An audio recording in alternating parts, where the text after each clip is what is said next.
Oke, halo semuanya. Hari ini kita bakal coba buka lagi sebut saja cold case, sebuah kasus yang udah membeku ribuan tahun. Kita akan lakukan semacam investigasi mendalam ke salah satu cerita paling tua dan paling kelam dalam sejarah manusia. Kita akan coba telusuri jejak pembunuhan pertama yang pernah tercatat.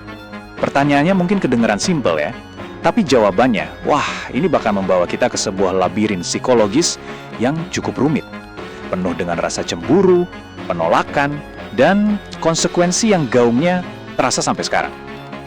Yuk, kita mulai perjalanan investigatif kita buat mengungkap sosok yang dikenal sebagai Qabil, atau dalam tradisi lain, Kain. Oke, siap? Kita mulai investigasinya. Sama seperti kasus-kasus modern, langkah pertama kita adalah membangun profil pelaku. Sebenarnya siapa sih Qabil ini? Sebelum namanya selamanya tercatat dalam sejarah karena perbuatan mengerikannya itu, posisi Qabil ini unik banget loh. Dia bukan sekedar anak sulung biasa. Dia itu putra sulung dari seluruh umat manusia. Menurut berbagai tradisi, Hawa itu selalu melahirkan anak kembar, sepasang laki-laki dan perempuan. Nah, Qabil dan saudari kembarnya ini adalah pasangan yang pertama kali lahir. Coba deh kita bayangin sebentar, beban dan ekspektasi yang ada di pundak seorang anak pertama dari seluruh dunia. Nah, disinilah kita mulai melihat akar konfliknya.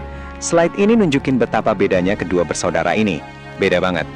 Qabil, seorang petani, jadi simbol penguasaan atas dunia materi.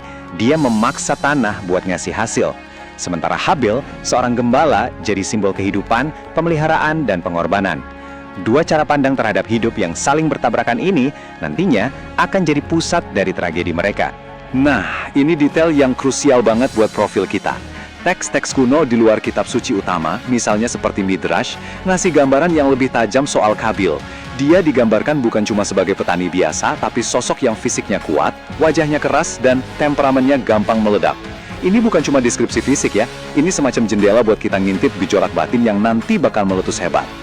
Sekarang, kita sampai di jantung investigasi kita, motif. Apa sih yang bisa mendorong seorang kakak melakukan kejahatan yang nggak terbayangkan terhadap adiknya sendiri? Jawabannya ternyata jauh lebih rumit dari yang kita kira. Ini bukan satu motif tunggal, tapi semacam jalinan kompleks dari 3 alasan yang saling memicu satu sama lain. Yuk kita urai satu persatu 3 lapisan motif ini. Pertama, ada kecemburuan spiritual. Persembahan Qabil, hasil tani yang dia kasih seadanya, ditolak. Sementara persembahan Habil, domba terbaiknya, justru diterima. Ini pukulan telak buat harga dirinya.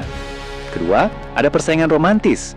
Menurut beberapa tradisi, dia menolak aturan buat menikah silang dengan kembaran Habil karena dia pengen nikah sama saudari kembarnya sendiri, Iklima, yang katanya lebih cantik. Dan yang ketiga, yang seolah mengikat semuanya, adalah pintu yang dia biarkan terbuka di hatinya. Rasa iri dan amarah yang membara itu jadi jalan masuk buat bisikan jahat yang akhirnya mendorong dia ke titik terendah. Oke, peristiwanya sudah terjadi. Sekarang, kita lihat dampaknya. Setelah tindakan itu, dunia berubah selamanya.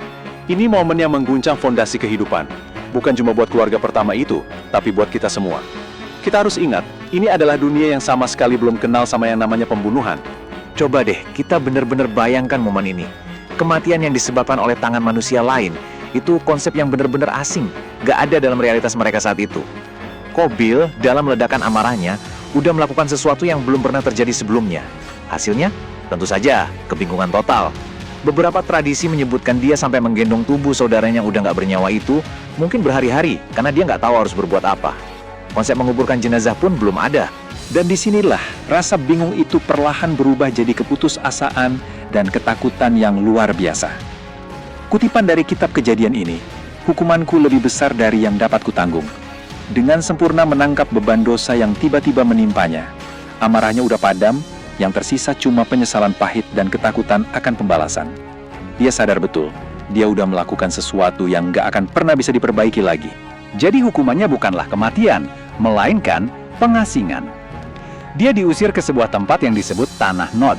Dan nama ini bukan kebetulan, ini simbolis banget. Dalam bahasa aslinya, Nod itu artinya pengembaraan atau pelarian. Jadi, ya tempat pengasingannya itu sendiri adalah cerminan dari takdir barunya. Menjadi seorang pengembara abadi, seorang buronan yang selamanya nggak akan pernah menemukan ketenangan. Tapi, di tengah pengasingannya yang kelam ini, Qabil justru melakukan sesuatu yang sangat paradoks. Dia, sang perusak kehidupan pertama, malah menjadi seorang pembangun peradaban. Dia mendirikan kota berbenteng pertama di dunia, sebuah simbol pertahanan diri, dan menamanya sesuai nama putranya, Henoch. Ini ironis banget kan? Peradaban manusia yang terorganisir ternyata lahir bukan dari harapan, tapi dari rasa takut dan keterasingan. Tapi ceritanya belum selesai sampai di situ loh. Investigasi kita sekarang harus diperluas buat melihat dampak jangka panjangnya. Kita bakal telusuri warisan yang dia tinggalkan lewat garis keturunannya, sebuah warisan yang ternyata sama rumit dan penuh paradoksnya dengan diri Kabil sendiri. Nah, tabel ini dengan sempurna ngerangkum sebuah paradoks besar. Di satu sisi, keturunan Qabil ini adalah para inovator yang jenius. Merekalah yang membangun kota, menciptakan seni musik, jadi ahli metalurgi pertama di dunia. Tapi, di sisi lain, kecerdasan yang luar biasa ini selalu bergandengan dengan kerusakan moral yang total. Teknologi mereka dipakai buat bikin senjata yang lebih mematikan, pengetahuan mereka digabungin sama sihir gelap, dan menurut beberapa teks kuno seperti kitab Henoch, mereka bahkan sampai berinteraksi dengan para malaikat yang jatuh. Dan pada akhirnya peradaban yang dibangun di atas fondasi pembunuhan dan ketakutan ini dianggap sudah terlalu korup untuk bisa diselamatkan. Disinilah ketiga tradisi besar, Islam, Yudaisme, dan Kristen, semuanya sampai pada satu kesimpulan yang sama, seluruh garis keturunan Qabil, beserta peradaban mereka yang canggih tapi rusak secara moral itu, musnah tanpa sisa dalam peristiwa banjir besar di zaman Nabi Nuh. Hal ini membawa kita pada pertanyaan terakhir, dan mungkin yang paling penting dari investigasi kita. Secara fisik, garis keturunannya mungkin udah berakhir, tapi apakah esensi dari perbuatannya, rasa cemburu yang membakar, amarah yang gak terkendali, kekerasan terhadap sesama, apakah itu semua benar-benar ikut tenggelam? Atau jangan-jangan warisan Qabil sebenarnya terus hidup, bukan lewat darah, tapi sebagai potensi kelam yang tersembunyi di dalam diri kita semua? Sebuah pertanyaan yang mungkin perlu kita renungkan bersama.